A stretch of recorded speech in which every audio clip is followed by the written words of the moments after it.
حضور صلی اللہ علیہ وسلم کے پاس ایک مہمان آ گئے رات کے وقت میں. جب وہ آئے تو حضور نے پوچھا کھانا کھانا ہے؟ تم نے کہا کھانا ہے. جھوٹ اور بھوک کو جمع کرنا منع ہے. کہا جی کھانا ہے. تو حضور صلی اللہ علیہ وسلم نے فرمایا ازواج مطہرات کے گھروں میں پتہ کرو کچھ ہے. حضرت ام سلمہ کے گھر میں پتہ کیا تو کہا یا رسول اللہ 4 دن سے روٹی نہیں پکی. حضرت زینب سے پوچھا تو کہا حضور کئی دن سے چولہا ہی نہیں جلایا. حضرت عائشہ صدیقہ، حضرت میمونہ، حضرت سودا، تمام گھروں سے بظاہر یہ 2 جہاں کے شاہ ہیں پر پاس کچھ رکھتے نہیں. 2 جہاں کی نعمتیں ہیں ان کے خالی ہاتھ میں. ہر چیز ہے پر فقر اختیاری ہے. کوئی شے نہ ملی تو نبی پاک صلی اللہ علیہ وسلم نے مسجد میں اعلان کیا، فرمایا کون ہے جو میرے مہمان کو روٹی کھلائے؟ ان لفظوں کا حسن کوئی حسن والا ہی سمجھ سکتا ہے. فرمایا کون ہے جو میرے مہمان کو کھانا کھلائے؟ تو ایک صحابی لے گئے اور اٹھے وہ صحابی جو صحابہ میں غریب تھے، ایک انصاری جو غریب آدمی تھے. بہت زیادہ امیر آدمی اللہ کی راہ میں خرچ نہیں کر پاتا، اس کے لیے مشکل ہو جاتا ہے. اس کے لیے بہت امیر آدمی جو ہوتا ہے نا، وہ جتنا زیادہ امیر ہوتا ہے نا اتنی دیوار اس کے گرد کھڑی ہو جاتی ہے پیسوں کی، مشکل ہو جاتا ہے اس کے لیے. غریب آدمی کھڑے ہوئے. اگرچہ میرے محبوب کے غلاموں میں جو بڑے امیر تھے وہ بھی خرچ کرنے میں بڑے آگے تھے. حضرت عثمان غنی رضی اللہ تعالیٰ عنہ، حضرت عبد الرحمن ابن عوف، حضرت ابو بکر صدیق رضی اللہ. لیکن یہ غریب آدمی کا حضور میں لے جاؤں گا، میں لے کے جاؤں گا. اور یہ بخاری مسلم ہے. حضور نے فرمایا لے جاؤ. وہ اب صحابی گھر لے گئے اور بیوی سے مشورہ کیا. بات پہ غور کرنا، ہر چیز کی بھوک دیکھی جا سکتی ہے، بچوں کی نہیں دیکھی جا سکتی. وہ انصاری حضور کے مہمان کو گھر لے گئے، جا کے بیوی سے مشورہ کیا. کہا بھلی مانس گھر میں کچھ ہے؟ تو اس نے کہا تھوڑا سا بچوں کے لیے کھانا رکھا ہے. بچوں کے لیے. بچے تو بزدل کر دیتے ہیں، بچے تو آدمی کو بزدل کر دیتے ہیں، بچے تو مار دیتے ہیں، کلیجہ پھٹ جاتا ہے بچہ بھوکا ہو تو، نیند ہی نہیں آتی. اب صحابی اپنی بیوی سے کیا کہتے ہیں؟ کہتے ہیں بچوں کو بہلا کے سلا دے. اور رسول اللہ کے لیے نہیں، رسول اللہ کے مہمان کے لیے. بھئی نبی پاک کے لیے نہیں، حضور کے. تجھ سے در در سے سگ اور سگ سے ہے مجھ کو نسبت. میری گردن میں بھی ہے دور کا پٹکا تیرا، تجھ سے در در سے سگ سگ سے ہے مجھ کو نسبت. لمبی بات ہے. کہ بچوں کو سلا دو. بی بی نے بچوں کو سلا دیا تو میاں بیوی کا مشورہ ہوا کہ مہمان کے ساتھ بیٹھ کے روٹی کھانا بھی سنت ہے. تو اب مہمان کے ساتھ بیٹھ کے کھانا بھی ہے تو کھانا ہے 1-2 آدمی کا. اب خاوند اپنی بیوی کو تیار کرتا ہے کہ میں بھی کھانے پہ بیٹھ جاؤں گا، تو بھی بیٹھ جانا. اور جب مہمان کھانے میں ہاتھ ڈال لے تو اٹھنا، کہنا او ہو دیا تو صحیح کیا ہی نہیں، ابھی بجھ جائے گا. اور جا کے دیا بجھا دینا. ہم ہاتھ ہلاتے رہیں گے، مہمان روٹی کھاتا رہے گا. اور یار اس درد کو، اس کیف کو سمجھو. گھر میں بچے بھی بھوکے، بچوں کی ماں بھی بھوکی، بچوں کا باپ بھی بھوکا. دسترخوان پہ روٹی لگ گئی، روٹیاں چن ڈالیں. بی بی اٹھی کہنے لگی او ہو چراغ تو صحیح کیا ہی نہیں، یہ تو بجھ جائے گا. حوصلے مند بی بی جس نے بچے بھوکے سلا دیے. وہ بھوکے سوئے ہوئے بچوں کی بھوکی اماں اٹھی اور اپنے خاوند کی تابع داری میں اٹھی. میں گڈی تے ہتھ ڈور سجن دے، وہ جنج رکھے اونج رہنا ہے. اٹھی اور اس نے نہ دیا ٹھیک کرنے کے بہانے بجھا دیا. مہمان روٹی کھاتا رہا اور رسول اللہ کے نوکر قربانی دیتے رہے. وہ روٹی کھا کے سیر ہو کے بستر بچھایا تو سو گیا. یہ میاں بیوی ساری رات بچوں کی طرف دیکھتے رہے اور غور کرتے رہے اور راضی رہے کہ ہم نے حضور کا فریضہ نبھایا ہے. قربان جاؤں محبوب پہ، بے خبر ہو جو غلاموں سے وہ آقا کیا ہے. وہ صحابہ وہ اگر قربانیاں دیتے تھے تو جو اعزاز ملتا تھا وہ بھی بڑا شان والا ہے. صحابی کہتے ہیں میں فجر کی نماز پڑھنے مسجد آیا، پہلا قدم رکھا تو میرے کریم بولے. حضور نے فرمایا رات جو تو نے اور تیری بیوی نے عمل کیا ہے خدا کو بھی بڑا پسند آیا ہے، محمد مصطفیٰ کو بھی بڑا پسند ہے. اور پھر ایک لفظ اور ہے حدیث میں، ایک روایت میں کچھ جملے اور بھی ہیں. حضور نے فرمایا جب تو اور تیری بیوی رات مہمان کے ساتھ ایثار کر رہے تھے نا تو عرش کا مالک تمہیں مسکرا مسکرا کے دیکھ رہا تھا. رب تمہیں دیکھ کے مسکرا رہا تھا، رب تمہیں دیکھ کے مسکرا، تر دامنی پہ شیخ ہماری نہ جائیے، ہم دامن نچوڑ دیں تو فرشتے وضو کریں۔ پر میں وہ مسکرا رہا تھا کہ میرے بندے میرے رسول کی رضا کے لیے کیا کر رہے ہیں۔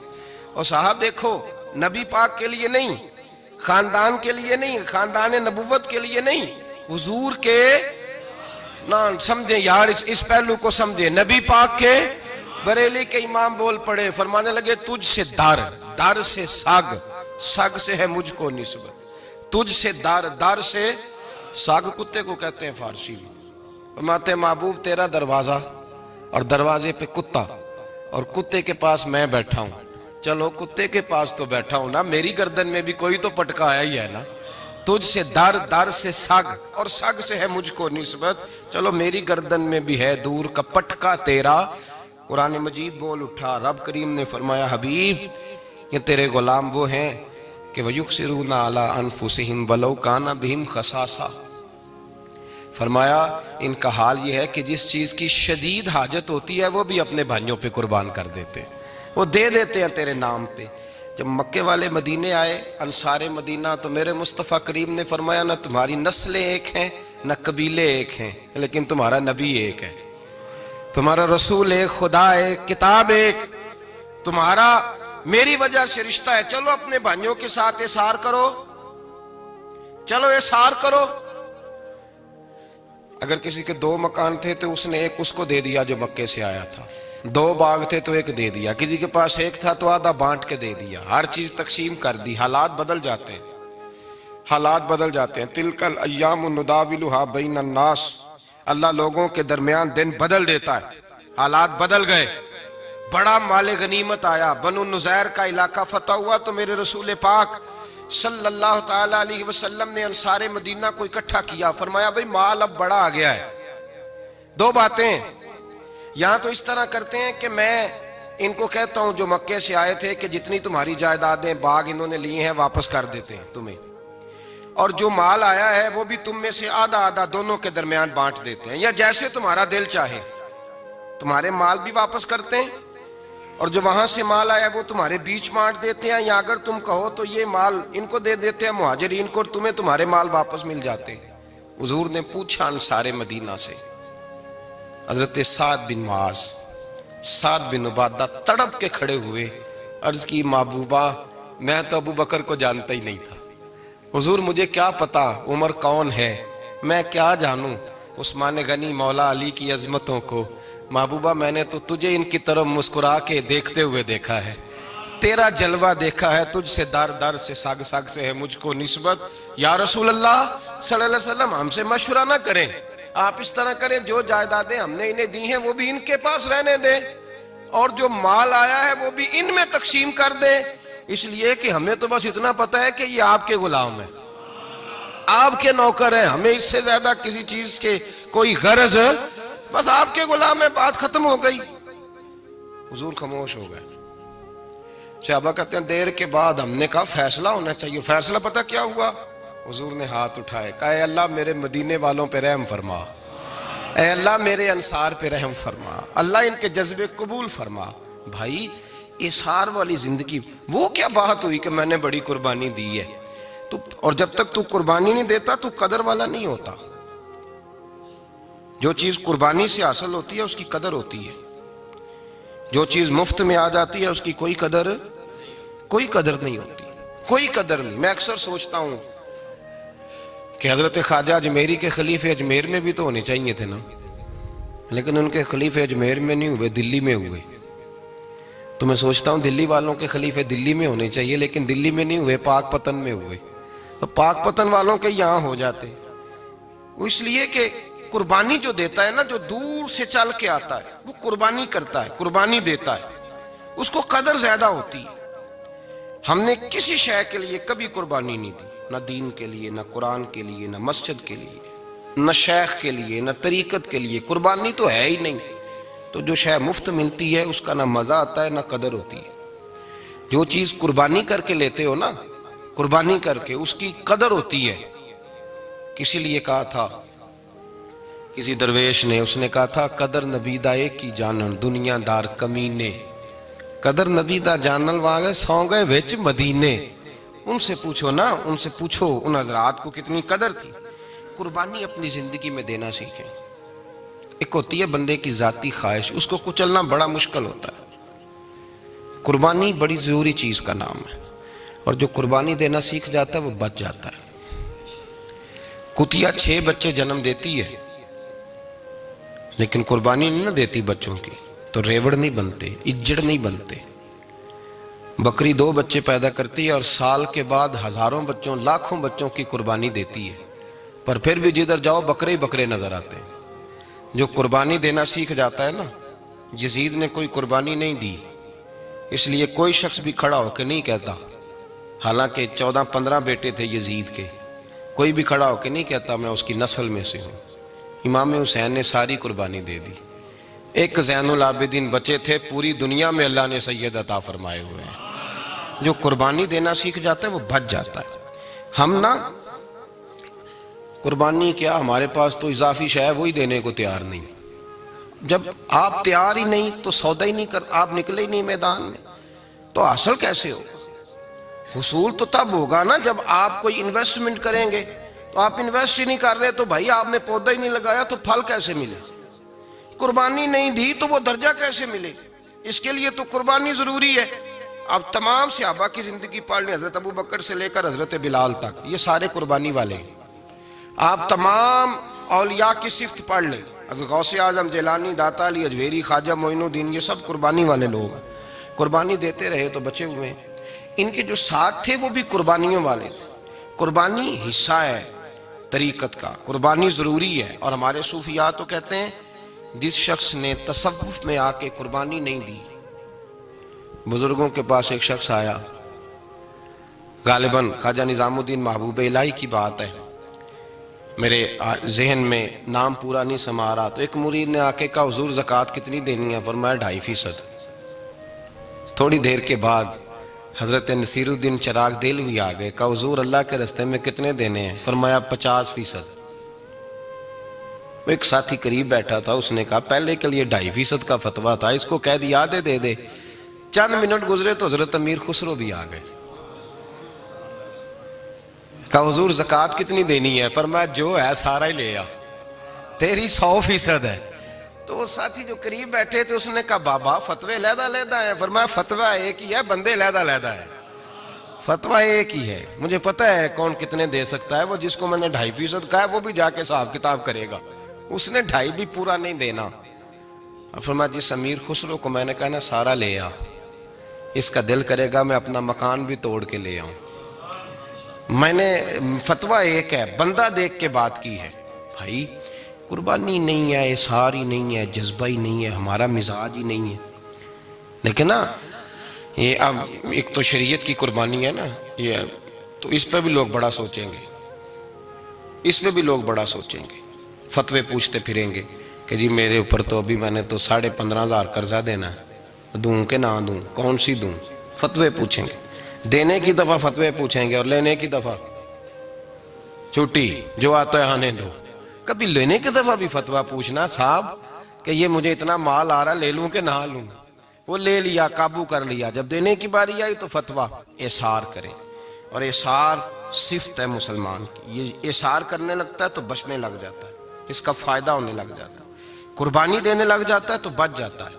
کسی نے کہا تھا سن اے مسلمان، یہ نکتہ فیض قرآنی میں ہے، عظمت و اسلام اور مسلم صرف قربانی میں ہے. اگر تو جینا چاہتا ہے تو قربان ہو، اپنے مزاج میں قربانی. اور ایک عیسائی اسکالر تھا امریکہ کا، صرف ایک حدیث پڑھ کے مسلمان ہو گیا، کلمہ ہی پڑھ گیا. حدیث کیا ہے؟ جنگ یرموک ہے. تو 7 صحابہ زخمی ہیں، چور چور زخموں سے لیٹے ہوئے ہیں، گرمی بڑی شدید ہے.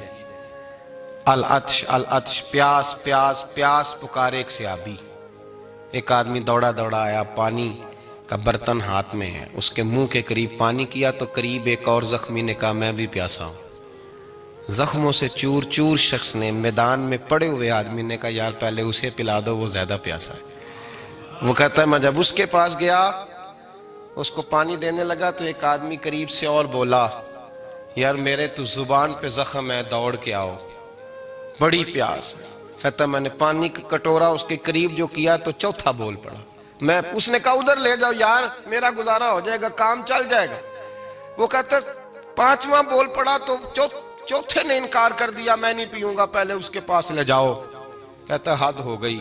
ساتویں تک میں آیا، اور جب میں ساتویں تک آیا تو پہلے نے پھر چیخ ماری۔ تو فرماتے ہیں وہ ساتواں کہنے لگا نہیں ادھر لے جا یار، اس کو پیاس زیادہ لگی ہوئی ہے۔ کہتے ہیں جب میں اس تک گیا تو وہ جام شہادت نوش کر چکا تھا۔ پلٹ کے دوسرے کے پاس آیا تو وہ بھی فوت ہو گیا۔ تیسرے کے پاس آیا تو وہ بھی رب کریم کی بارگاہ ناز میں حاضر ہو گیا۔ ساتوں شہید ہو گئے۔ تو پانی کا کٹورا میرے ہاتھ میں رہا۔ میں کبھی آسمان دیکھتا، کبھی زمین دیکھتا، کبھی پانی دیکھتا، کبھی میں ان 7 شہیدوں کے چہرے دیکھتا۔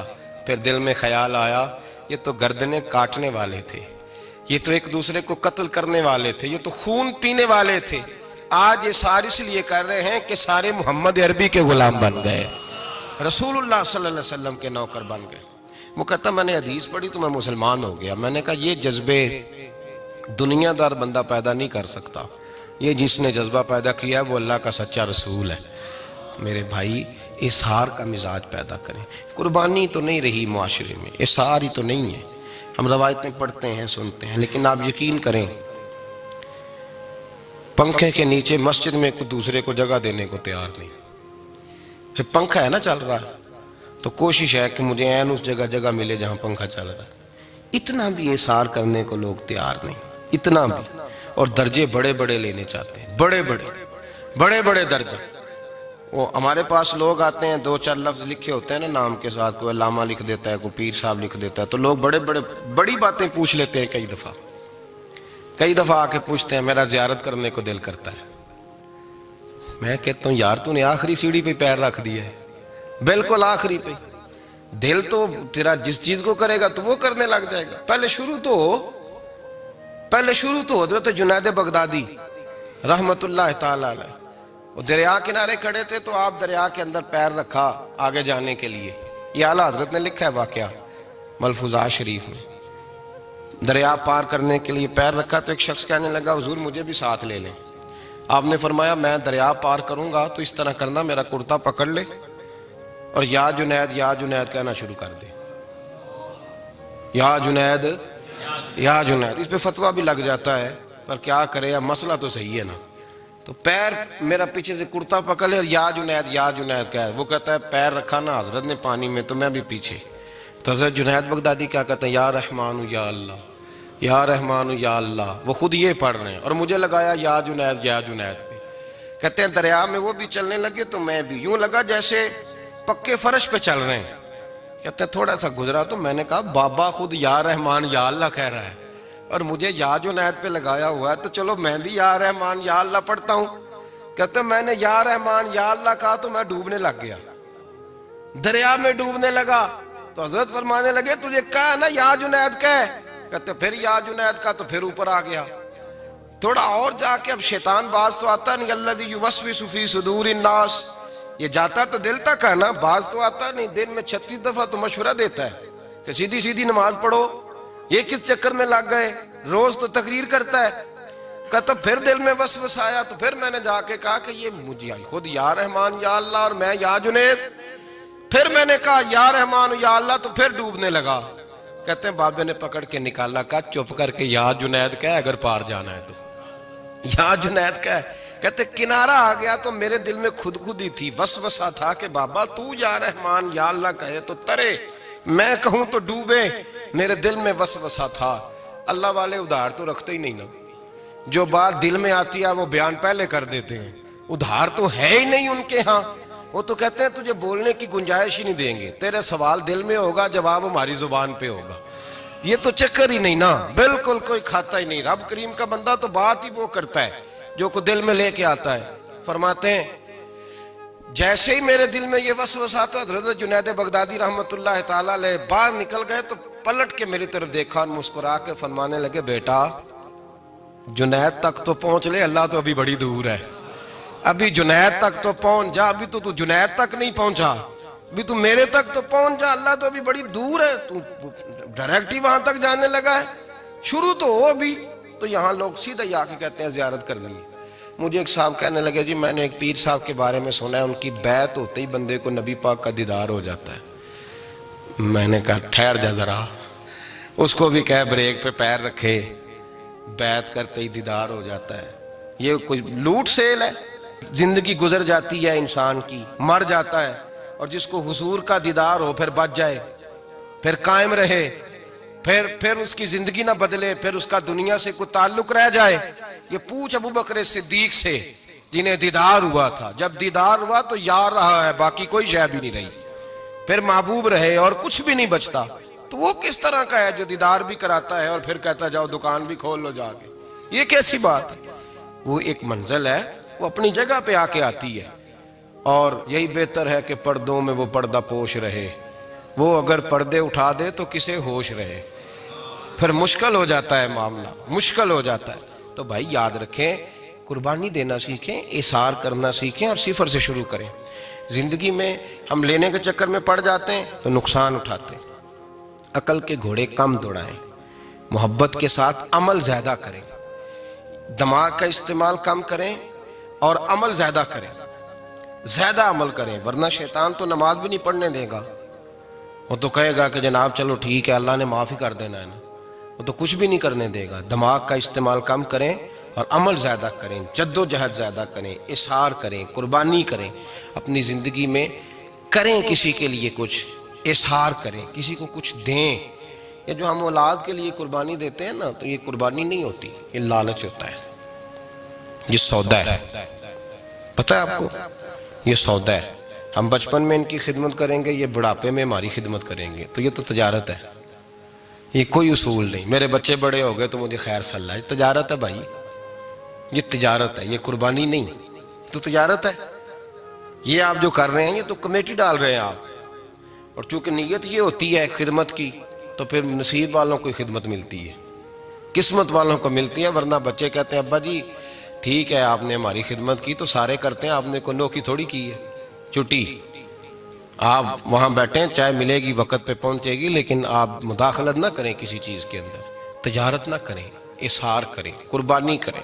ہمارے صوفیاء یہ کہتے ہیں اولاد سے بھی توقع نہ کرو خدمت کی، نہ توقع کرو، بس یہ کہو کہ میرا رب مجھے بڑھاپے۔ دیکھیں نا نبی پاک صلی اللہ علیہ وسلم نے دعا مانگی، اے اللہ ارذل العمر ہونے سے بچا، عمر کے اس حصے سے بچا جس میں دوسروں پر انسان بوجھ بن جاتا ہے، دعا مانگ۔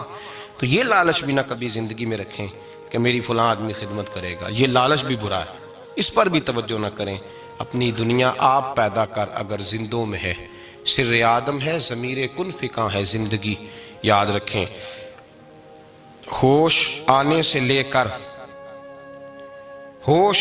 لے کر اپنا یہ ذہن بنا لیں کہ میں آج سے اپنے آپ کو خود چلاؤں گا، میں سایہ دوں گا، بھکاری مان کے کبھی کسی سے سہارا مانگوں گا نہیں، سہارا دیں، کسی کے لیے قربانی دیں، اظہار کریں، جد و جہد کریں۔ جو چیز آپ کے بس میں ہے وہ تو ہے، جو بس میں نہیں اس میں بھی کوشش کرنے کی آپ کوشش کریں، تگ و دو کریں۔ قربانی سے انسان سنور جاتا ہے، بن جاتا ہے۔ اللہ تبارک و تعالی ہمیں سنورنے اور بن جانے کی توفیق عطا فرمائے۔